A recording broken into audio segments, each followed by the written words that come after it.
কাউকে আল্লাহ আকৃতির বিকৃতি ঘটিয়েছেন। দাউদ আলাইহিস সালামের কিছু কওম তারা সাগরের মাছ ধরে রাখতো। এই মাছগুলো সাইয়েদনা দাউদ আলাইহিস সালামের কণ্ঠের তেলাওয়াত শুনতে আসতো। আল্লাহ বললেন শনিবারে মাছ ধরা যাবে না। কি বারে ধরা যাবে না? কারণ প্রত্যেক সপ্তাহের শনিবারে আকাবা উপসাগরের তীরে বসে সাইয়েদনা দাউদ আলাইহিস সালাম ওনার সুরের ঝংকার তুলে জাবুর কিতাব তেলাওয়াত করতেন। আমাদের কোরআনে সূরা আছে 114টা, আর ওনার জাবুর কিতাবে ছড়া ছিল 150টা। আমরা পড়ি সূরা, ওনারা পড়তেন ছড়া। সুবহানাল্লাহ কইবেন না? তো ওনার গলায়ও সুর, আবার এটা ছড়া, গাইলে কত সুন্দর লাগে। উনি আকাবা উপসাগরের পাশে বসে ছড়াগুলো তেলাওয়াত করতেন, শিক্ষণীয় ইসলামিক ছড়া। আর এই ছড়ার সুরে মুগ্ধ হয়ে সাগরের মাছগুলো সাগর ছেড়ে দিয়ে ডাঙ্গায় চলে আসতো। আল্লাহ বললেন, দাউদের উম্মত খবরদার, শনিবারে মাছ ধরা যাবে না। রবি থেকে শুরু করে শুক্রবার পর্যন্ত ধর, নিষিদ্ধ হচ্ছে শনিবারে। আদেশটা কার? নির্দেশনা কার? মানার দরকার আছে না নাই? দাউদ আলাইহিস সালামের কওম একটু বুদ্ধি করলেন। ওরা মনে মনে বুদ্ধি করলেন যে আল্লাহ শনিবারে ধরতে নিষেধ করছে, আমরা ধরবো না। শনিবারে আমরা জাল দিয়ে বেড়ে দিয়ে রাখবো। কি করব? জাতে মাতাল তালে ঠিক। শনিবারে ধরা যাবে না। একে অপরের বলতেছে, এই খবরদার, শনিবারে মাছ ধরবি না। নিষেধ করছে কে? শনিবারে মাছ ধরা যাবে না। সবগুলো মাছ সাগর ছেড়ে দিয়ে যখন ডাঙ্গায় চলে এসেছে, ওরা শনিবারে এই মাছগুলো ধরে না, ওরা বেড়ে দিয়ে রাখে যাতে যেতে না পারে। শনিবার শেষ, ওরা সময়ের দিকে তাকায় থাকে, রবিবার শুরু হইলেই মার ধর। আছে না নাই? ও মিয়া, ওরা কৌশল করলে আমার আল্লাহর কি কৌশল জানা নাই? আল্লাহ বললেন, কুনু কিরাদাতান খাসিইন, তারা অভিশপ্ত বানর হয়ে যাও। আল্লাহ এক একজনের এক এক শাস্তি দিয়েছে, কিন্তু এই কারুনকে দিয়েছে ভিন্নতর একটা শাস্তি। সমুদয় সম্পদ সহ আল্লাহ তাআলা কারুনকে মিশরের ফায়ুম জেলার মাটিতে দাবিয়ে দিয়েছে। কারুনের পা পর্যন্ত দেবে যায়। কারণ ভাবছে উঠে যাবে, কোমর পর্যন্ত দেবে যায়। কারণ ভেবেছে কিছু হবে না, আমার গায়ে অনেক শক্তি, আমি পার পেয়ে যাব। গলা পর্যন্ত যখন দেবে যায়, কারণ কয়, মুসা, সব সম্পদ তোর, আর তোর আল্লাহ লইয়া যা, আমারে সাইরা দে। সব সম্পদ তোর মুসা, সব তোর, গাড়ি তোর, বাড়ি তোর, সিন্ধুকের বাক্সগুলা তোর আর তোর আল্লাহর, আমারে খালি সাইরা দে, আমি বাঁচতে চাই। আল্লাহ ছাড় দেয় কিন্তু ছেড়ে দেয় না। কারুনরে সেদিন আল্লাহ ছেড়ে দেয় নাই। ফেরাউনরে অনেক ছাড় দিয়েছে, ছেড়ে দেয় নাই। এই জন্য আল্লাহর সাথে অধ্যত্বপূর্ণ আচরণ যারা করে, আল্লাহ তাদেরকে ছাড় দেয় কিন্তু কশ্চিনকালেও ছেড়ে দেয় না। চিল্লায় বলেন ঠিক কিনা? কারণকে জামিনের মধ্যে দাবিয়ে দেয়া হলো, সম্পদ সহ জামিনের মধ্যে। আল্লাহ কারুনকেও দাবালেন, কারুনের সম্পদও দাবালেন, গোটা বিশ্বের মানুষের চোখে আঙ্গুল দিয়ে দেখানোর জন্য কারুনের একটা ছোট্ট বাড়ি আল্লাহ রেখে দিলেন। সুবহানাল্লাহ। মনোযোগ আছে আপনাদের? তাকবীর পড়েন, লিল্লাহি তাকবীর। এই যাকাত যদি না দেন, আপনার এই আদরের সম্পদগুলো, ব্যাংক ব্যালেন্স, আপনার প্রাইস বন্ড, আপনার ফ্ল্যাটগুলো, আপনার একর একর জমিগুলো কিয়ামতের দিন কি হবে জানেন? সুজাআন আকরা, টেকো সাপ। সাপের মাথায় চুল হয়, জানেন? এই যে ফানা ধরে না, এইটা হচ্ছে সাপের মাথা। এখানে সাপের মাথায় কিছু পশম হয় আর চুল হয়, কিন্তু যেই সাপ বেশি বিষাক্ত, বিষের ঠেলায় ওই চুল পড়ে যায়। এই জায়গায় চুল। আবার দেখতে যায় না আজকে সাপ ধইরা একেবারে শেষ করে দিবে। তো আল্লাহ যে সাপগুলো দিয়ে আমাদেরকে পানিশমেন্ট দিবে, এগুলো তো দুনিয়ার সাপের মতো, তাই না? এগুলো মনে হয় অ্যানাকোন্ডার মতো, C snake, rattle snake, king cobra, black mamba, Python, এই জাতীয় সাপ না। সুজাআন আকরা, টেকো সাপ, মাথায় চুল নাই।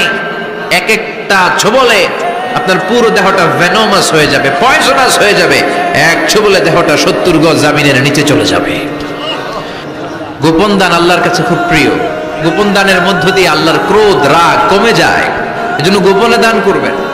আপনি মাহফিলে লোক দেখিয়ে 1 লক্ষ টাকা দিলেন, 10 লক্ষ, এটার মধ্যে যদি রিয়া থাকে, শো অফ, লোক দেখানো মানসিকতা থাকে, এটা হয়ে যাবে হাবা আম মানসুরা। মিজানের পাল্লা এটার কোনো ওজন হবে না। আর আপনি রাত্রিবেলা লুকিয়ে লুকিয়ে মসজিদের পাশ দিয়ে যাচ্ছিলেন, দেখলেন যে দান বক্স, পকেট থেকে 2 টাকার নোট বের করে দিয়েছেন। এটারে মিজানের পাল্লায় উহুদ পাহাড়ের সমান ভারী করবে কে?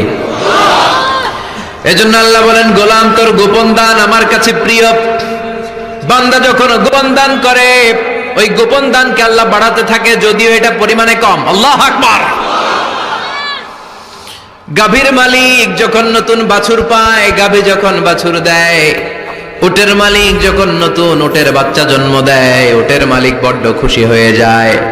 উটের মালিক উটের ছোট বাচ্চাটাকে খাইয়ে দাইয়ে পেলে পুষে বড় করে।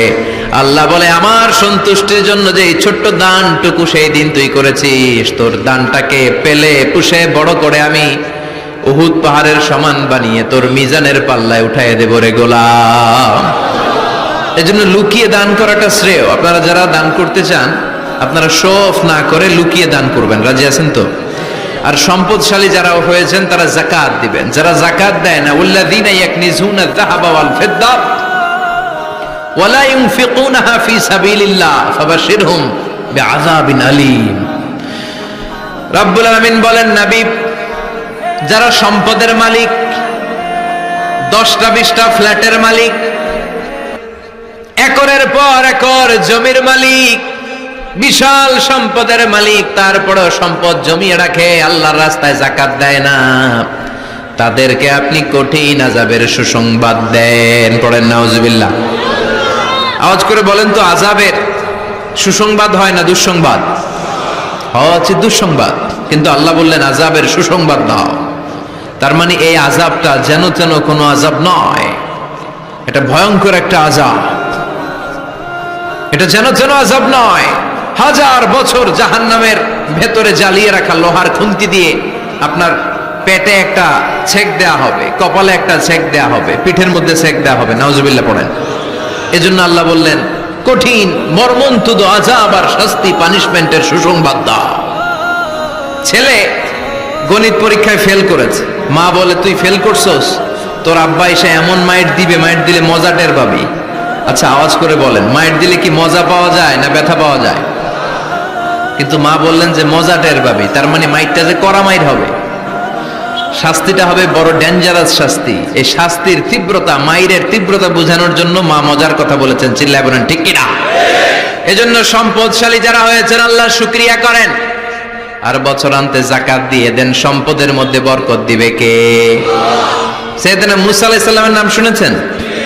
ওনার এক চাচাতো ভাই ছিল কারুন, বিশাল সম্পদের মালিক। কত যে সম্পদ! তার সব সম্পদগুলো সে সিন্ধুকের ভেতরে আটকে রাখতো।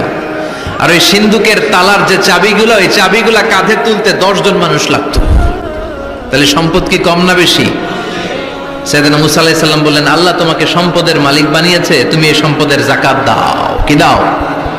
সে বলে, না, আল্লাহ তো আমার সম্পদের মালিক বানায় না, ইন্নামা উতীতুহু আলা ইলমিন ইনদি, আমি আমার মেধা খাটিয়ে এই সম্পদের মালিক হয়েছি। সাইয়েদনা মুসা আলাইহিস সালাম বললেন, যাকাত দাও, না হয় আল্লাহর আযাবের অপেক্ষায় থাকো। কারণ বলে, তোমার আল্লাহরে বলো যদি পারে আমারে আযাব পাঠাইতে, আমার দিকে যদি পারে তোমার আল্লাহ যেন আযাব পাঠায়। আল্লাহরে চ্যালেঞ্জ দিস। কারে চ্যালেঞ্জ দেয়? আল্লাহ তো ছাড় দেয় কিন্তু ছেড়ে দেয় না, এটা জানেই না। আল্লাহ কি দেয়, কি দেয় না, এই কথাটা মনে রাখতে পারবেন? আল্লাহ কি দেয়, কি দেয় না? আল্লাহ ছাড় দেয়, আল্লাহ চান্স দেয়, আল্লাহ সুযোগ দেয়, আল্লাহ ভালো হয়ে যাওয়ার সুযোগ দেয়, কিন্তু আল্লাহ ভুলে যায় না, আর আল্লাহ ছেড়েও দেয় না। চিল্লায় বলেন ঠিক কি না?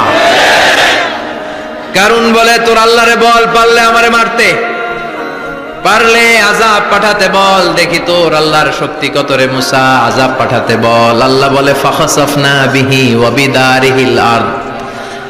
এই কথা বলার সাথে সাথে কারণের বিশাল সিন্ধুকের বাক্স, স্বর্ণের বাক্স, রূপার বাক্স, সম্পদের বিশাল বিশাল সিন্ধুকগুলো সহ কারণকে আমি জামিনের মধ্যে দাবিয়ে দিলাম। নাউজুবিল্লাহ পড়েন। জামিনে, এটা একটা আশ্চর্যজনক শাস্তি। এই শাস্তি আবার অন্যদেরকে আল্লাহ দেয় নাই। আল্লাহ কাউকে আযাব দিয়েছেন প্রচন্ড বাতাস, বাতাস দিয়ে আল্লাহ উড়িয়ে দিয়েছেন। কাউকে দিয়েছেন পাথর বৃষ্টি, কাউকে দিয়েছেন আগুন বৃষ্টি, কাউকে দিয়েছেন ভূমিকম্প,